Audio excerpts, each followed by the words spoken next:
Bem, bom dia a todos, todas.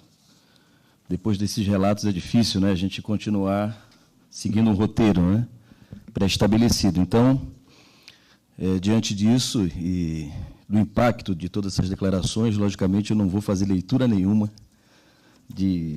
do texto que minha assessoria me apresentou, né.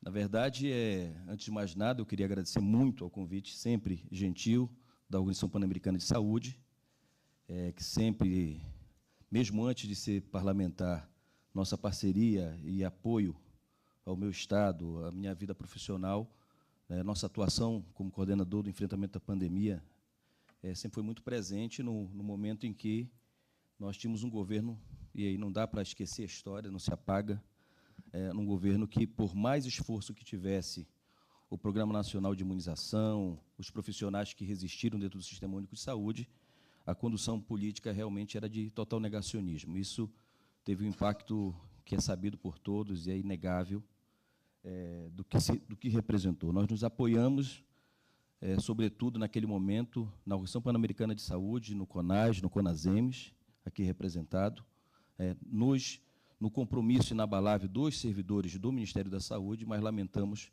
a ausência e o negacionismo que foi realizado pelo governo anterior.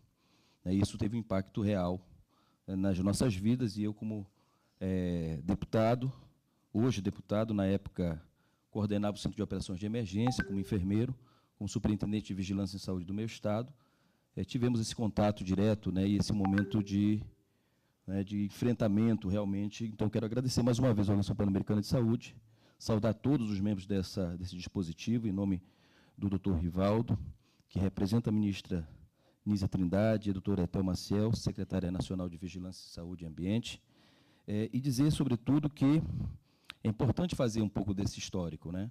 Eu estou aqui hoje como parlamentar porque vim do enfrentamento também, entre outras coisas, do enfrentamento da pandemia, e na minha cidade era conhecido como o cara da vacina, né?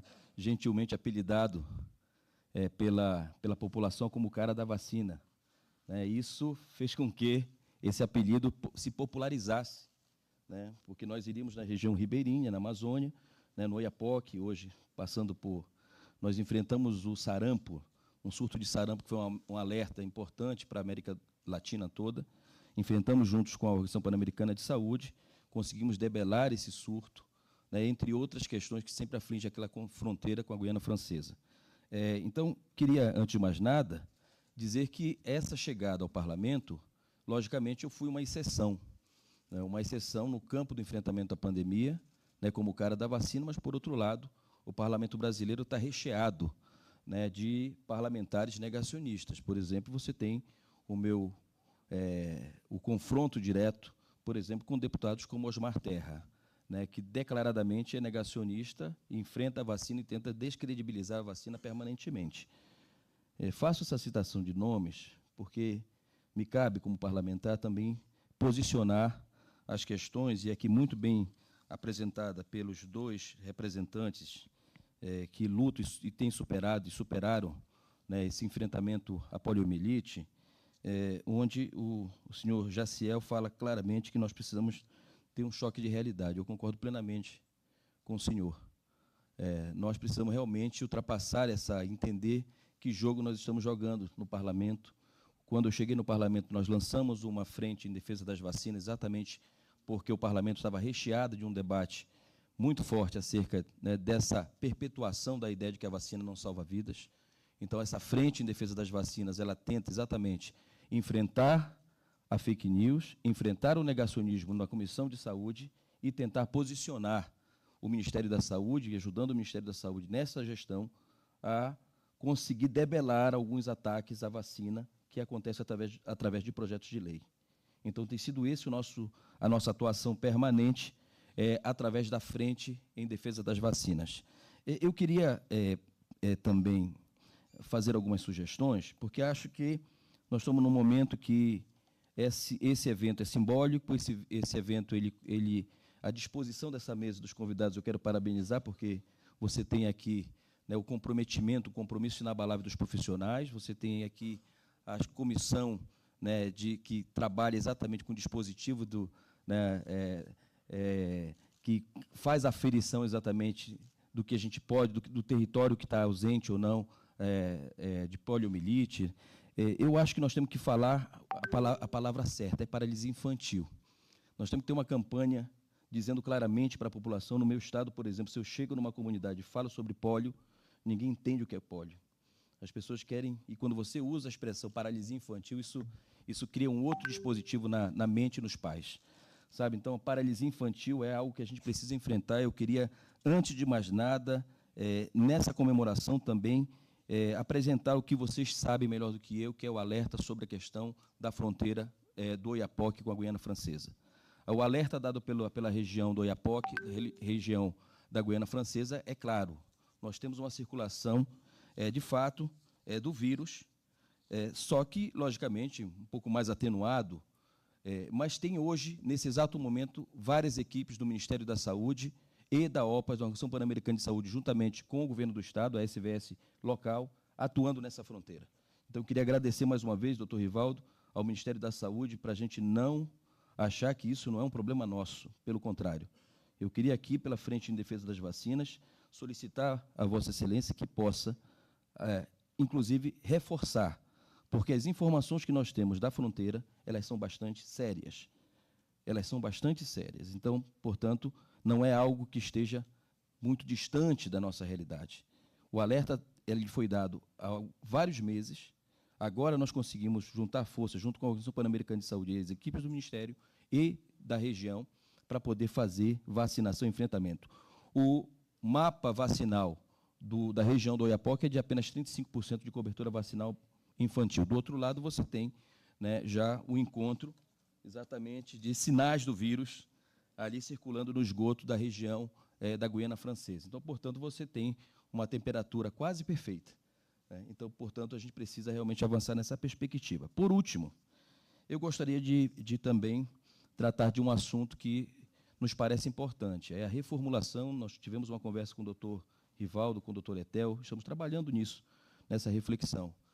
Nos parece, pela Frente em Defesa das Vacinas, que nós precisamos reformular não só a estratégia, como falado aqui pelo do presidente do Conselho Nacional de Secretarias Municipais, doutor Ramida.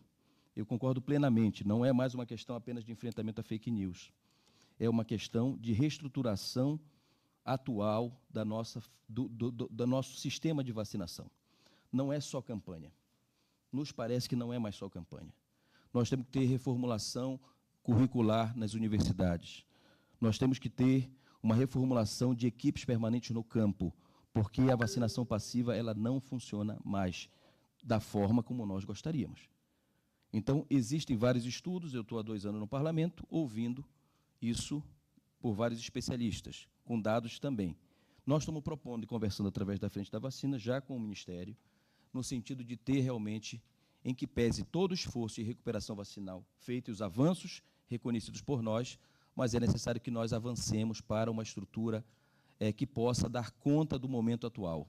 O nosso sistema é muito elogiado, os nossos profissionais estão capilarizados e enraizados em vários municípios. No entanto, nós sofremos um processo muito grande de dispersão, ou seja, falta redefinir esse modelo, e a gente tem avançado nisso. Eu queria muito pedir a ajuda do CONAS, do CONASEMES, das entidades da sociedade civil que estão aqui, para que a gente possa pensar um novo modelo realmente que seja atual às necessidades atual. Antigamente era inquestionável a gente ir no posto de saúde ou a mãe levar, com todos os problemas que nós tivemos.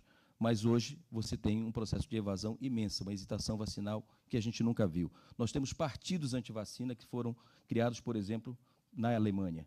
Nós temos um movimento crescente anti-vacina. Então, portanto, me parece que existe a necessidade, doutor Rivaldo, da construção de uma nova política pública de vacinação. Como nós brincamos na nossa conversa, entre aspas, nós precisamos envelopar algo novo. Nós precisamos de um novo instrumento que possa realmente, no Programa Saúde da Família, não é possível que o Programa Saúde da Família ele vá na comunidade, ele verifique que existe um problema no cartão vacinal, ele oriente para que essa pessoa vá até o posto de saúde. Nós temos que ter uma reformulação direta do vacinador chegando na casa das pessoas, tem que ser um novo profissional nessa equipe de saúde da família. É disso que nós estamos falando. Então, para isso, como presidente da Frente da Vacina e como vice-líder do governo no Congresso Nacional, nós estamos trabalhando muito para que a gente possa ter um novo instrumento. Da mesma forma que nós presidimos a reinstalação do Mais Médicos no país, que virou lei, nós precisamos pensar em alguma coisa que seja um Mais Vacina para esse país. Eu já estou fazendo declaração pública sobre isso, doutor Rivaldo, porque isso precisa ser construído por várias mãos. Nós precisamos de um Mais Vacina, como tem o Mais Médicos, como tem o Mais Especialidades, como tem outros instrumentos do governo federal. Nós precisamos de um Mais Vacina, que seja exatamente um projeto de lei ou uma medida provisória construída pelos técnicos do Ministério da Saúde e que possa dizer claramente, olha, tem um novo sistema que está respondendo à nova realidade, como disse o nosso companheiro aqui, com choque de realidade.